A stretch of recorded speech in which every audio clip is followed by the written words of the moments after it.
নিজের প্রতি কনফিডেন্স থাকাটা ভালো, কিন্তু ওভার কনফিডেন্স থাকলে কিন্তু একটু রিস্ক হয়ে যায়।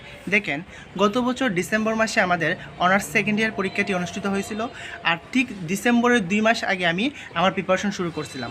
তো মোটামুটি দেখা যায় 2 মাসের প্রিপারেশন একটা ভালো রেজাল্ট হয়েছে।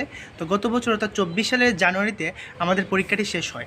ওই 24 সালের জানুয়ারি থেকে নিয়ে 25 সালের জানুয়ারি পর্যন্ত প্রায় 1 বছর, এই 1 বছরে আমি থার্ড ইয়ারের বইয়ের নামই এখন পর্যন্ত আমি চিনি না, অর্থাৎ বইগুলোও কিনি নাই, নামগুলোও জানি না। কেন?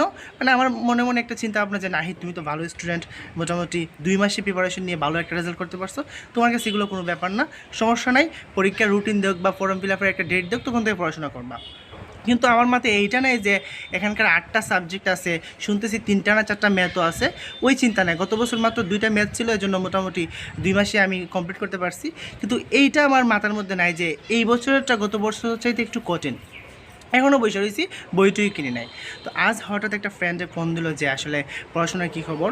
তো হ্যাঁ, যখন বইয়ের লিস্টগুলো বললো আর কয়টা ম্যাথ আছে কয়টা থিওরি আছে বললো, এখন আমার মাথার মধ্যে একটা চিন্তা আসলো যে নিজের প্রতি আত্মবিশ্বাসী হওয়া বেটার, কিন্তু অতি আত্মবিশ্বাসী হলে কিন্তু এমন একটা অবস্থার মধ্যে পড়তে হয়, এখন কিন্তু 1 কুল 2 কুলে যাইব।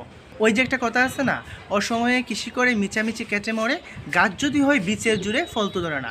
এখন আমার অবস্থাটা হয়েছে ঠিক একই রকম, যে মিচামিচি যতই খেটে মরি মোটামুটি পাস করতে পারবো, কিন্তু একটা সন্তুষ্টজনক রেজাল্ট আমার মনে হয় না কোনো দিন পসিবল। কারণ মাত্র 2-3 মাস নাই, এর আগেই পরীক্ষা হইতে পারে।